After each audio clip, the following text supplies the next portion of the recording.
Now we said Ariana Grande. Yeah. First of all, the album. Oh, yes. That she released. Yeah. That then sparked and led into this whole conversation that's being had right now. Holy guacamole. About, you know, the video that she released for Petal where she is, many people feel that she looks very skinny. Yeah. Dangerously skinny. And first of all, the premise is kind of, are we even allowed to talk about it? There's a lot of the conversation of like, is this something that even is up for the public conversation and debate? I think because a big part of it for me is like, because she has explicitly said like, don't talk about it. Yeah. I will say like, of course I wonder endlessly about it. I want to talk about it, but I also feel like she said, don't talk about my body. And it's come up so many times.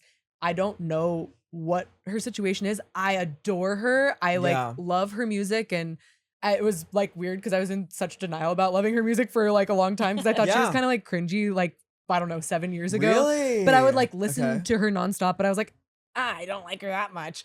And then I feel like I feel like it's what she's just in a really tough situation. Yeah. I feel very sad for her, and I hope that she I hope she's okay. Well, it's interesting to say like don't have a conversation about it, but then the music video is propagating like a statement. Like is a statement and is kind of like inciting conversation. I mean, like literally what one of the network executives writes on their little note, this is a screenshot that's going around from a screen grab from the music video, is one of the network executives writes, she could afford to lose a few pounds. Yeah. You know, so it's like, and obviously this is maybe what she's experiencing behind closed doors that she's, you know, shining a light on and being like, listen, like this is what I'm exposed to. Yeah. You know, but it's I can't say I'm not concerned.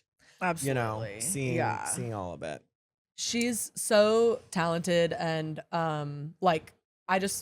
I don't know anything about, like, I don't want to like project anything onto her. All I hope is that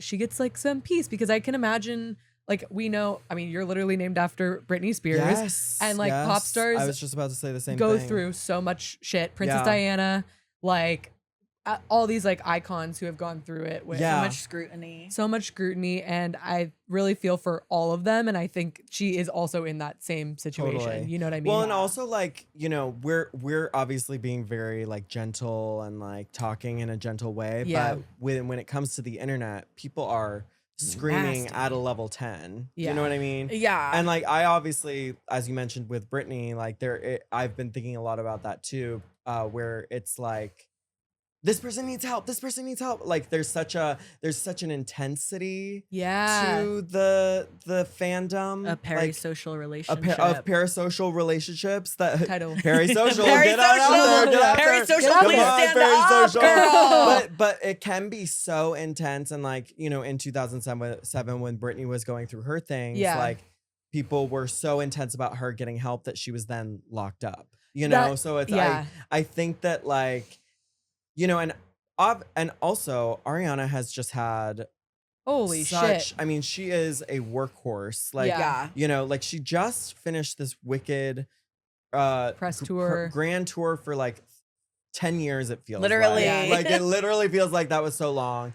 Now she's on this tour. You know, obviously, and in 2019 when she broke up with Pete Davidson, she produced Thank You Next and Sweetener. And that was like the peak of her. And I think she turned her trauma into hard work. And so I think maybe she's broken up with SpongeBob now. And like, I think maybe she's trying to like put that pain into, you know. Sorry, I laughed because I don't know if you remember this, but there was like a moment where everyone was like, Ariana Grande is fucking SpongeBob. And it was just the voice actor who plays SpongeBob's wife, who's like a nice 65-year-old woman. They were like, oh God, and she was like, it's different not my husband, it's a different SpongeBob. And I was just like, love this little couple. Oh my gosh, I love that. I love that.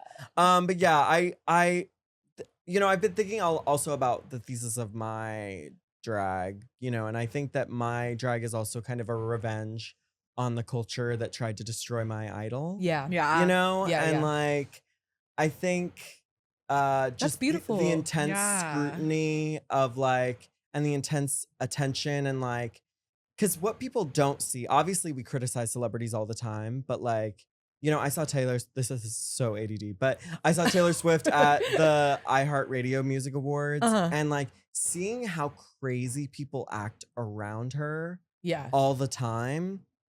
It's like, if you just flip these cameras around, like this is the behavior that needs to be judged. Yeah. Absolutely. You know what I mean? Yeah, Like this, like we can judge the celebrity, but also like look at what they are around all the time. Like, of course, their view of reality is distorted. And that predates the internet. That behavior predates the internet. Because I was gonna say, well, like, the internet kind of like screwed our brains. But like Beatles mania, like I said, Princess Diana, like Prince, Michael Jackson, like. But yeah, you know what I mean. Hey.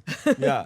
But yeah, like I think that there's something about parasocial, but there is something about that where people just like have like a bodily like reaction to like idolizing someone, and they can't like, and then it turns into this which is like our diva is stepping away from the public eye. And I think even if someone has symptomology, like I don't think it's going to even if they do need help, I don't think it's gonna force someone to get help by like scrutinizing them further and being like, she needs help. It's like, I don't know. I will say, as like a fat liberationist, like my thesis of my drag is like all about being like fat and happy and glamorizing obesity. Yeah, glamorizing obesity and not really like body positivity is so shallow.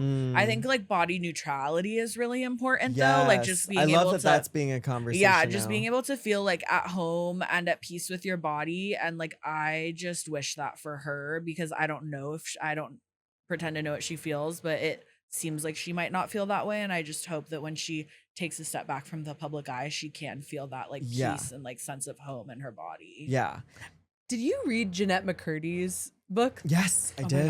I listened to the audiobook, but yes, that counts. That book rules. So good. Highly recommend. It's so good. If you watched iCarly, even if you didn't, it's a great book. It's about her relationship with her mom. It's called I'm glad my mom is dead. Yeah, I'm glad my mom died. Yeah.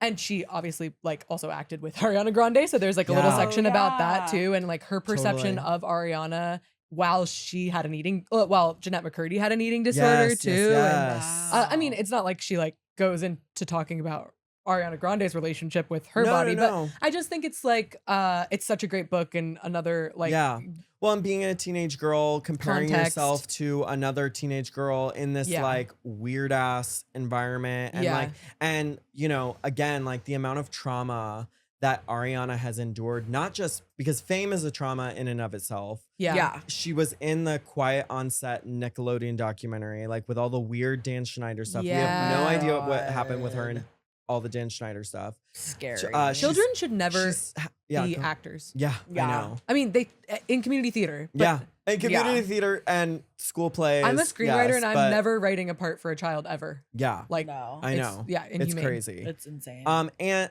Ariana's just had a lot of trauma, and I think that like if you don't want to not want to be talked about, it's very much a part of it girl culture. We talk about it a lot, that it is so important to take breaks. And to not be in the spotlight. And so I am very happy that she has announced that she's going to take a break. Yeah. And that she deserves it. She deserves it. And she has been going. And like through like the terrorist attack. And through like the Mac Miller death, which is obviously like, I just have so much empathy for her. Yeah. I know, she has absolutely. And I think it's like, again, like even if she is showing this symptomology, it's like, you never know like what someone is going through. Like I grew up with a chronically ill mom, and she had Crohn's. Oh wow. And so like she like couldn't keep food in her body, and so she was really skinny. And like I think people like accused her of like having an eating disorder basically, or like people would be like, oh, I wish I was as thin as you, and she was like, I literally like can't like keep meat on my bones because I'm like so sick. Wow. You know, so it's like you never also know like what is going on with someone's health behind the scenes. Right. And it's not really your business, but of course, if you're a celebrity, people are going to want to make it their business. Yeah. Well, love to you, Ariana. Yes. You know, and also just everyone, please be kind. Yeah. You know, to each be other kind and online. To your own bodies. Exactly. Yes. And just be kind. And hopefully people feel we've been kind here, which I feel like we have. I think so. I think so. So now we're going to talk about our niche